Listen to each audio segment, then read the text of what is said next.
Madam నమస్తే. నమస్తే.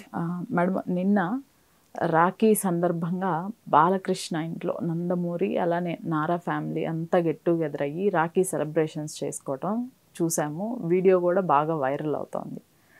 కొన్ని మాటలు అర్థం కాకపోయినా కూడా అందరూ ఫ్యామిలీ అంతా కలిసి చక్కగా ఎంజాయ్ చేస్తున్నారు అనేది అయితే అర్థమైంది.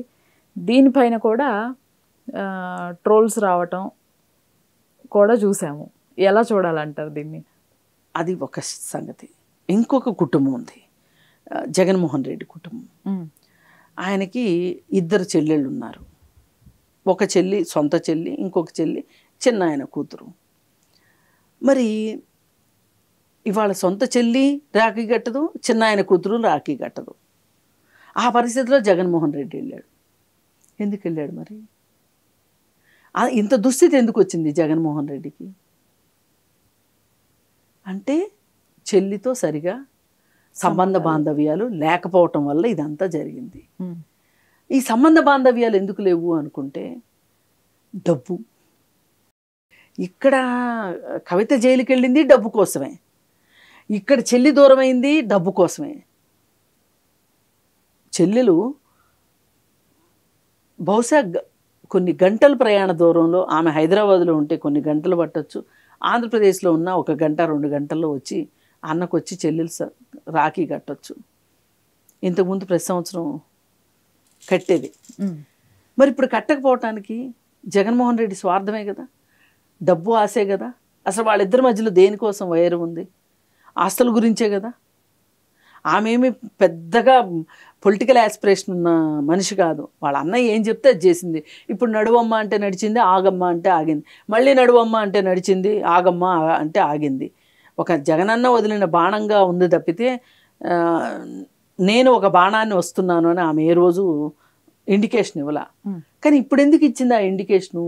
నువ్వు ఆవిడని ఆర్థికంగా ఆవిడకి అందాల్సినవి, ఆవిడకి చెందాల్సినవి చెందనీయకుండా చేయడం వల్ల ఆమె ఇవాళ నీకు ఏకమైకై కూర్చుంది, నీకు వ్యతిరేకంగా తయారైంది. ఇప్పుడు ఇక్కడ ఆలోచించాల్సింది ఎవరు? జగన్మోహన్ రెడ్డి. షర్మిల తప్పే ఉంది దీంట్లో. షర్మిల ఆరోపణలు మనకి రేఖామాత్రంగానే కనిపిస్తున్నాయి, కానీ ఏదైనా ఆరోపణలు అయితే ఉన్నాయిగా. ఇది పరిస్థితి. ఈ పరిస్థితుల్లో మనం డబ్బు కోసం కక్కుర్తిపడినా, నీతి నిజాయితీ లేకుండా ఉంటే మనం ఏ పరిస్థితిలో ఉంటాము? సొంత చెల్లెలు ఉండి రాఖీ కట్టని పరిస్థితి. అదే అసలంటూ ఎప్పుడూ కట్టే అలవాటు లేదనుకోండి. ఇప్పుడు నాకైతే అలవాటు లేదు, మీకుందో లేదో నాకు తెలియదు. కానీ అలవాటు ఉండి అందుబాటులో ఉండి కట్టలేదు అంటే అంతటి వైరాలు, అంత వైషమ్యాలు అవసరమా? ఇలాంటి పరిస్థితి ఎందుకు వచ్చింది? ఏ రోజన్నా ఆలోచిస్తున్నారు వీళ్ళు మనస్ఫూర్తిగా?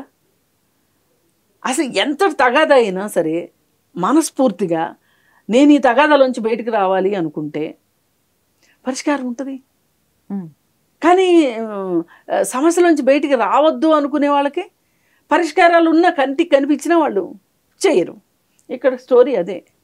ఏది ఏమైనా మళ్ళీ బాలకృష్ణ దగ్గరకు వస్తే మరి ఈ 3 కుటుంబాల గురించి మాట్లాడుకున్నాం.